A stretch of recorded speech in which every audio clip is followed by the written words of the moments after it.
Hi, welcome back to my channel. If you're new here, my name is Vanessa and I teach 2nd grade in Southern California. Today I'm going to be doing a video all about my hiring process. And I'm actually going to say processes because I've now been hired at 2 different schools. So you've seen a lot of these videos come out and I haven't necessarily watched them all just because I'm not in the market for finding a new job at the moment.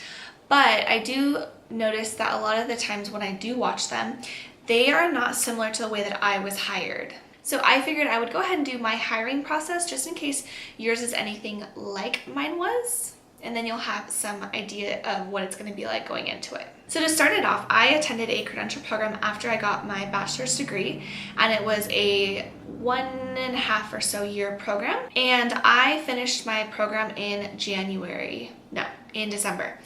I should have started looking for a job right after that, but I didn't realize at the time, and nobody really helped me out with that. I don't feel like my school didn't really help with the hiring process, in my opinion. I should have started the process back in January when I got out, but I just didn't realize at the time. And so I was getting married in the following May, which was May of 2014. I was kind of just focused on my wedding, and I wasn't really I wasn't worried about other things. I didn't have a place of my own, so I wasn't worried about affording to live where I was. I was living with my parents, so I just didn't think about it. And I was subbing in the district that I worked as a student teacher in, and then I was getting ready to do a long-term sub for my resident teacher when I was student teaching. She had to take about 6 or 8 weeks off to get surgery, and so I ended up taking over her class for that period of time, which was really, really nice because I had already student taught in her class for 10 weeks, and then I ended up staying an extra 2 weeks, so I was in her class for a total of 12 weeks in the fall time, and then I was able to take over in the springtime and kind of be in there on my own, which I really think prepared me for when I became a teacher in my own classroom. In probably, I would say April, I started looking for teaching positions. Now, in California, like I said, you really have to start looking for jobs starting pretty much in January. I'll kind of go into detail later, but you really have to start checking end of January, beginning of February is when districts will start posting their jobs. And a lot of times it's a what they call a pool. And so you get placed into the pool of eligible people, and so that when they go to hire and they figure out how many people they actually need, then you are in that pool already. Like I said, around April probably, I went online and started looking for jobs. Now in California, we use something called EdJoin, and it makes it so easy to apply for jobs and look for jobs because every district, whether it be charter, whether it be private or public, puts their jobs on EdJoin. And so all you need to do is you just go on there and you search the cities or areas that you're looking in, and then it'll pop up anything that kind of goes with what you looked for. I don't know if other states have something like that. I do know that EdJoin, back when I first started looking for jobs, I went to a quick little training thing on how to use it, and they had said that they were trying to expand to be nationwide rather than just California, and that's been 3 or so years since then. So they could actually be in other areas now. I do know some states you have to apply to that district and whatever. Like I said, it's just super easy. Now, it's also really easy because you can apply for multiple jobs, not at the same time, but all your information saves in EdJoin and all your documents and everything like that. It's all digital.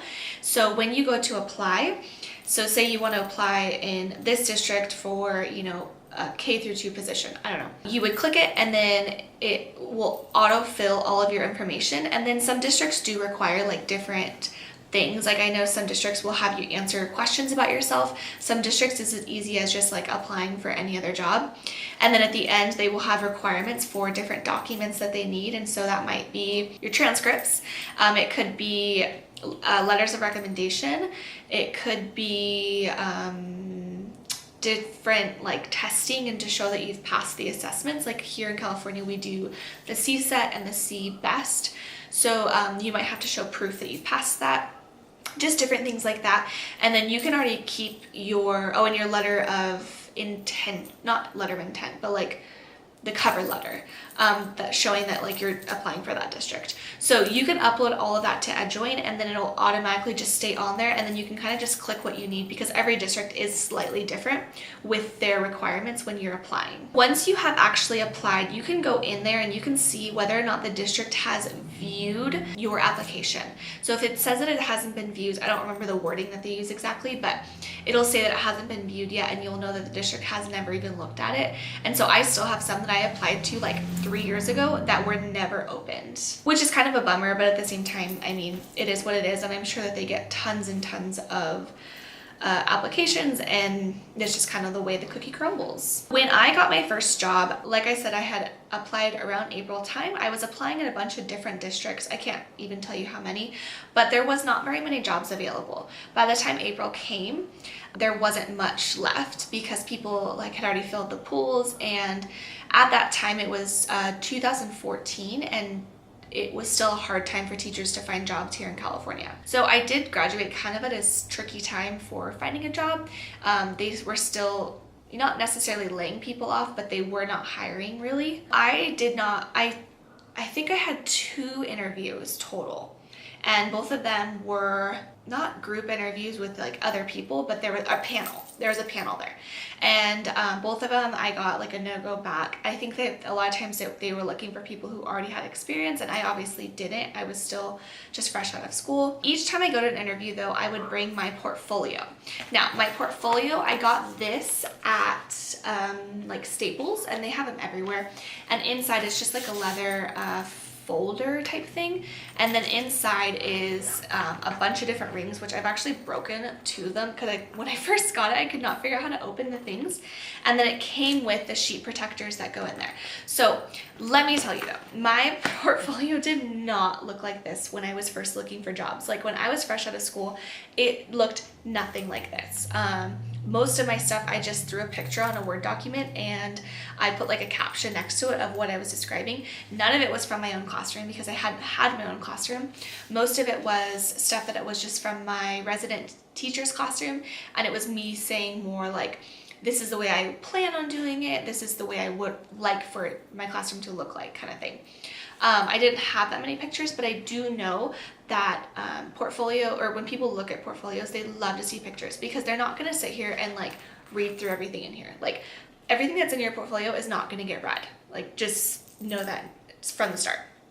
But having all the pictures on there just makes it a lot better for them to kind of glance through it and see what you know, kind of show yourself off. So this is my portfolio from when I found my last job, which I don't want to go like into super detail, but in here I basically just have letters of recommendation. I have my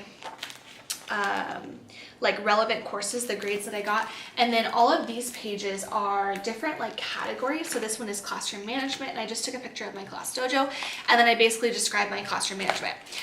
This is English language learners, and so I take a picture of different things, and then I describe like how I handle English language learners in my classroom. This is special needs students, same thing. And so each of them, there's just like a different category, and I would put pictures on them and then just describe what it is that I was talking about.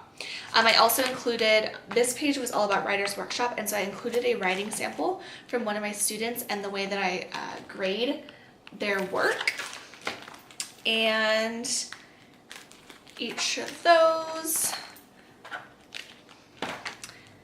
so yeah, and then in the back I have sample lesson plans, and most of these were lessons that I did while I was student teaching, so they're like actually in-depth lesson plans.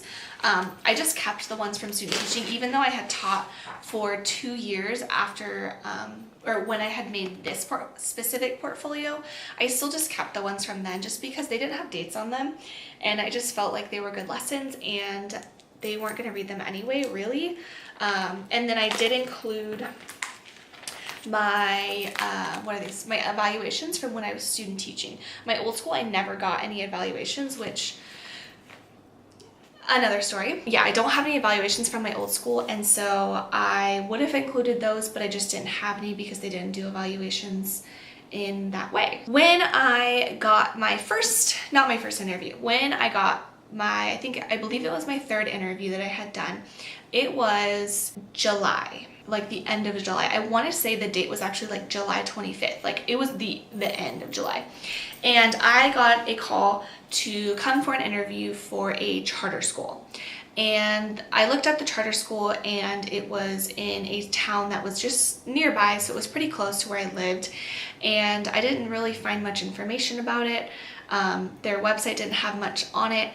And so I got the interview, and they wanted me to drive about an hour, almost an hour and a half-ish away to go to this interview. Like that was where their headquarters was, and they wanted me to drive all the way out there. I had every intention of going back and subbing that school year, and by the time the end of July came, I wasn't even mad about it anymore. I was like, you know what, I'm just gonna sub, it'll be fine, I'll get experience, and then I'll try again for next year.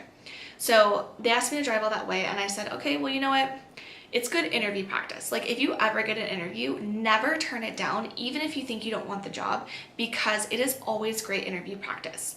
My mentor told me every single time you do an interview, always, the second you get back in your car, have a little notebook and keep record of the questions that they ask you, so that you know what kind of questions that districts are looking for and what kind of questions you are most likely to be asked in your next interview. It will allow you to kind of practice those type of questions, and then practice what you plan on saying and what your answer is going to be for those type of questions. And you will notice that most districts do ask almost identical questions. They all kind of go with the same ideas. So it was really nice to, even though I only had 2 interviews, it was nice to have an idea of kind of what they were going to ask.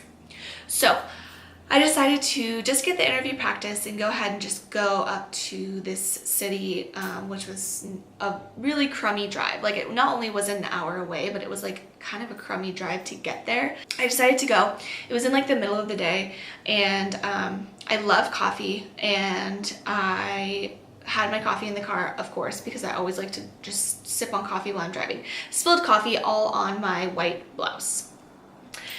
And then, to make things even worse, there was a ton of traffic because they were doing road work while I was trying to get to my destination. So I'm already in a very bad mood, and I live in California, and it's really, really hot. So like going on an adventure like that in the middle of the summer, like it sucks because it's so hot. Like getting in and out of the car, like being in the car, the sun's shining on you, like it sucks. So halfway there, I'm like, this is awful. Like I don't want this job. I know nothing about this school. I don't want to go there. Like, I don't even know why I'm going right now. And I just kept telling myself, like, you know what? It's interview practice, whatever. You're already halfway there. You might as well just go and like do it. And then I get there, and it's in like a really, really, really weird area, a really, really, really weird building. And the whole like thing was just very odd. So then I went up, checked in, and the lady told me that they were in another interview. So I sit in this room and wait, and then they call me in, and they call me into like, it was almost like a meeting room or something. Like had one of those huge tables with like chairs all around it, like for meetings. And I sat on one side, and then there was like a district person who sat at the edge of the table, and then 3 principals were sitting there from 3 different sites. So I was kind of nervous because there was a panel of people, but at the same time, I like didn't really go into it nervous because I knew I thought I didn't want the job. I had no intentions of getting a job that day, and I was just using it for practice. So I actually went into it pretty confident, just because I really, like, I hate to say like, but I didn't care. I had that attitude where I was just like, well, whatever. So I didn't feel very nervous, and they were all like pretty nice and like welcoming, so it made me feel even less nervous. They asked me a couple questions. I do remember, and if with every interview I've been in, they've asked me about how I differentiate between students, how I do my classroom management, and then a lot of times they'll ask about, which kind of goes with differentiation, but special needs students, like how will you kind of do that? And then a lot of times they'll give you like a scenario, and they'll say like, how would you handle that situation? I don't think that school had me answer anything like that, but they did ask me to give, or to like tell me about one of my favorite lessons. They wanted me to like walk them through one of my favorite lessons. And I know I have heard of other charter schools where on the spot they will give you a standard and then tell you to like run with it and teach a lesson. which is so scary. And I've always like feared that that would happen. I think I would just walk out. Like, I don't think I'd be able to do it. So they asked me about one of my favorite lessons, and they actually like loved what I had told them. It was something about Apple research and using like thinking maps with it. I don't remember the lesson now, but and then with my portfolio, I had my portfolio in front of me, and then because the table was so big, I was actually really glad I made smaller versions of my portfolio with just like the basics, like my picture pages, and then I had just stapled it, and I let them actually keep the copies, and I had brought just enough because there was 4 people in there, and I had brought like 4 of them, I think, and so each person was able to look at it and then just kind of flip through it as I was talking. So they asked me questions, whatever, told me to leave the room, and that the interview was over, and that they wanted me to go sit in back in the room where I started, and that they were going to discuss. And so I was like, okay. So I went in there, and I literally, I'm not even kidding you, I think I had time to sit down, and I set my purse down, and then I kind of sat up, and then they walked back in. They're like, you can come back in now. And I was like, oh, okay. Grabbed my stuff and walked back in, sat back where I was, and they were like, we'd like to offer you a position at our blank city site. And I was like, really? I think that was my reaction, because I was not expecting at all to be offered a job on the spot at this interview. Like I said, I went in with no intention of getting a job. I didn't even want to go to the interview. So they continue, and they said it's for a 4th and 5th grade combo classroom at that site, and that if I wanted the job, it was mine. And I kind of sat there, and because my grandma, who's taught for many, many years, she told me never to accept a job on the spot. She said, just always tell them like you need to think about it. But in that moment, I was like, of course, like I want this job. And so I remember being like, okay. And I was still like just in shock, because I didn't think teachers got jobs like on the spot like that. And I don't think that's a very normal thing to happen, but it obviously does happen. And that's kind of why I want to share my story, because sometimes it can happen. So later on, my principal, because she was in the interview, and she said, once I had already, worked there for a while, we were pretty close, we were friends.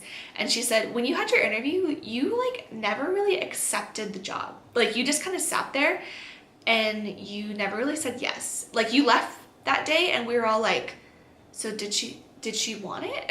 And I was like, I think I was just in shock. Like I don't know.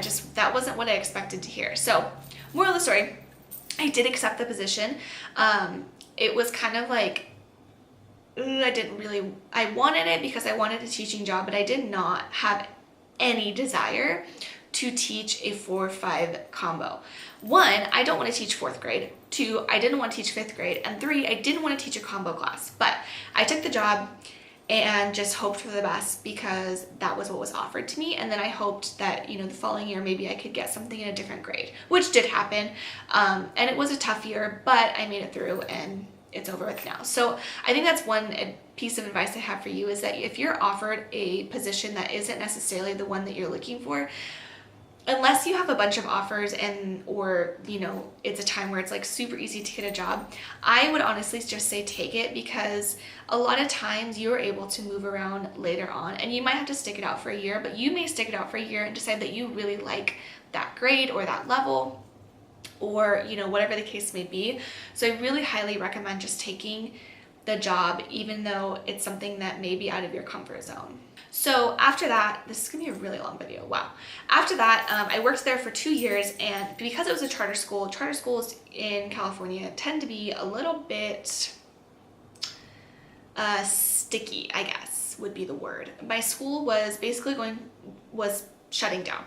I had to find a new job, and I was told in November or so of my 2nd year teaching there, not even told, but like it was pretty obvious that things were getting sticky and things were probably not going to work out.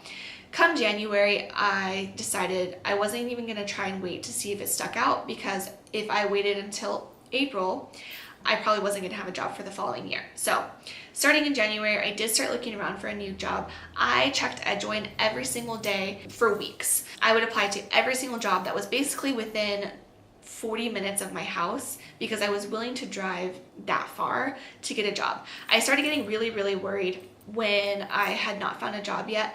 A job fair came up in the district, or not the district, the county that I live in. I decided to go, and it was another one of those like crummy days where it was raining. It was in, I don't even know when it was, but for whatever reason there was a parade, and it was in like downtown of that county. It was in like a downtown of a big city. And so I had to park really far away, and the parking was super weird because I couldn't figure out where to go. And so I had to park really far away, and then I had to walk in the rain. And there was a parade, and I had to like wait for the parade and then like cross, and it was just like a mess. And then I went, and I just didn't feel like, I went and I talked at the job fair. A lot of times the way job fairs work is they will have a bunch of tables, at least the one that I went to. They had a bunch of tables with districts, and they had like their sign out, and you would go up and you would kind of introduce yourself. I had copies of my resume, and I want to say like 2 letters of recommendation, and then maybe like a letter of like a cover letter, but not like specific to any district. It just like in general, because I was going to be visiting different districts and I really didn't know who was going to be there.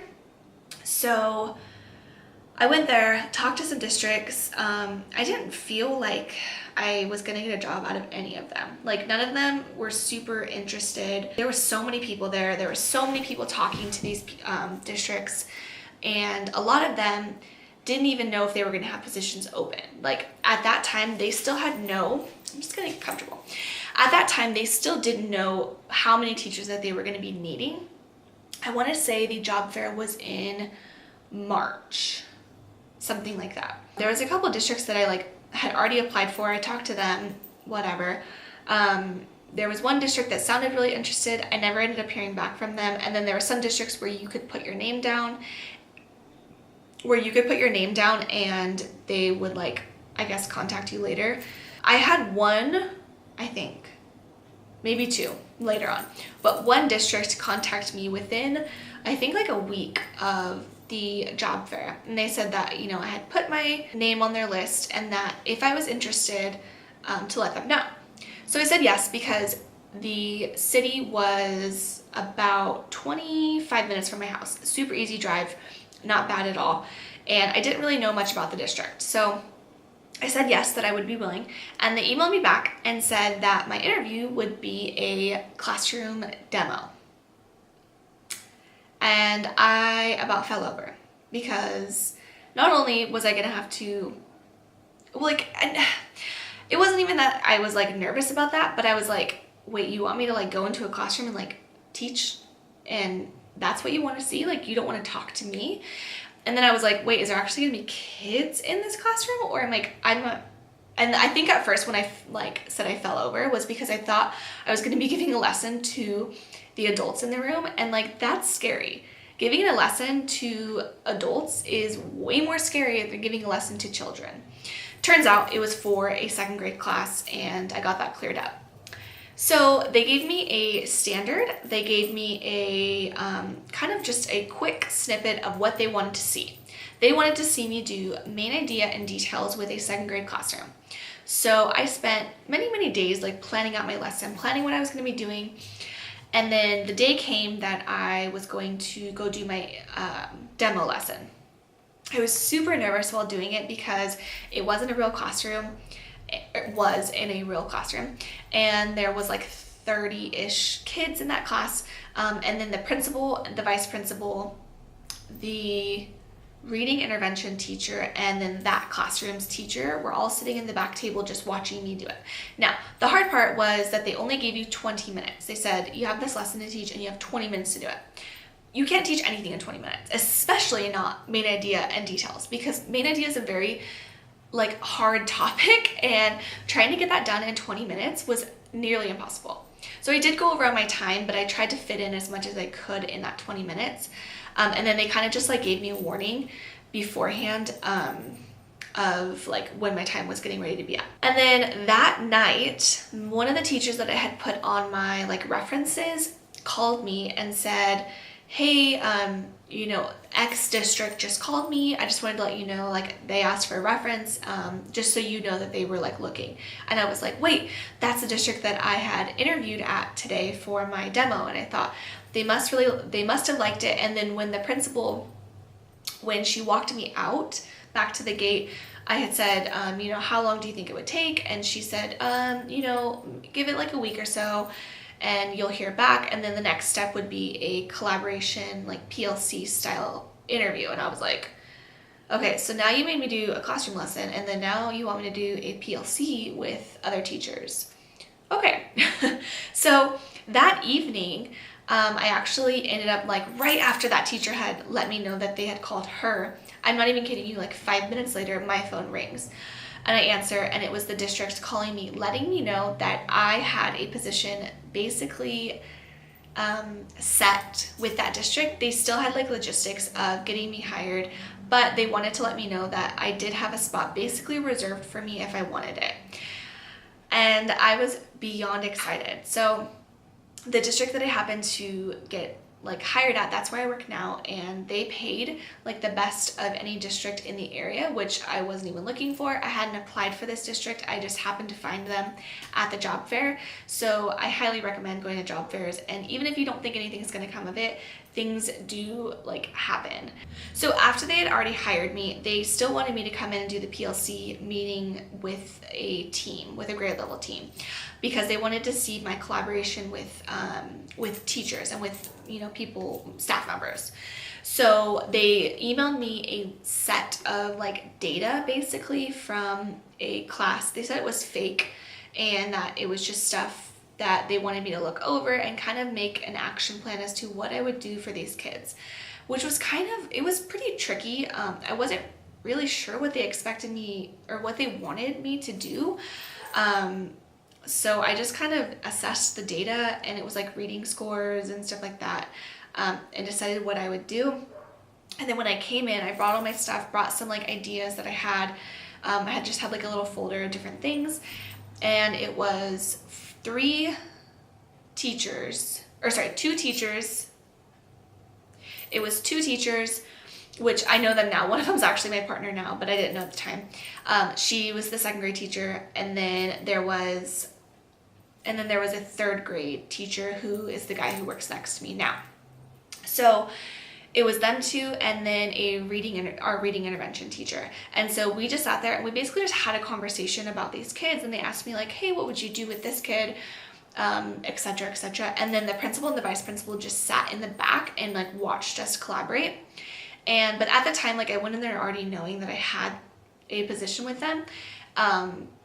But I still had to do that just to make it fair with other teachers and stuff like that. So that was my hiring process. And then once I did that, I was able to spend, that was, I want to say it was in like April area or so. After that, I spent the rest of that kind of time period doing all my paperwork, everything that kind of went with that. And I started in August that year. I'm so glad that I did leave my charter school. Even if it had stayed open, I just feel like I'm in a much better place where I am now. Sometimes I think it's hard for us to make those choices.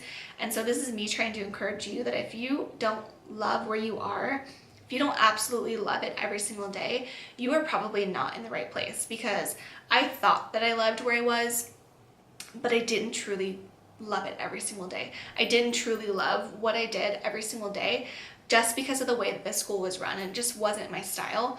And that's nothing against charter schools. It's just, it takes a very different type of person to work at a charter school, and the charter schools where I live are a lot of times not very stable, and you constantly are wondering, you're constantly wondering whether or not you're gonna have a job the following year. I know on the East Coast, charter schools are probably a little bit different in like central United States, but here in California, that's the way a lot of them are, and a lot of teachers that I've talked to who have worked at charter schools, that is just the way that they run. There's just a lot of non-stableness. So if you don't love where you are, please like make that jump, decide to change.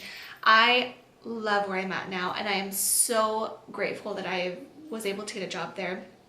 I love it, and I have no intentions of ever leaving until, I don't know, something gets bad, I guess, because I just truly, truly love where I am. So I hope that you liked this video, and I hope that it helped you out a little bit. I feel like my two situations of getting hired were a lot different than many that I've heard. Both I've kind of had like different scenarios happen where it just wasn't like an interview and then I waited a week and I got called back and got a job. So I hope this did help you. And if you have any questions about EdJoin, if you were a teacher in California, definitely ask me, because I do know a lot about EdJoin and I kind of know the way it works. And if you have any questions about anything to do with California and getting hired, I could probably answer them, because I have spent now 2 times getting hired. So I hope that you enjoyed this video, and I hope that you subscribe to my channel. Don't forget to follow me on Instagram at my second grade life, and I will catch you guys in my next video.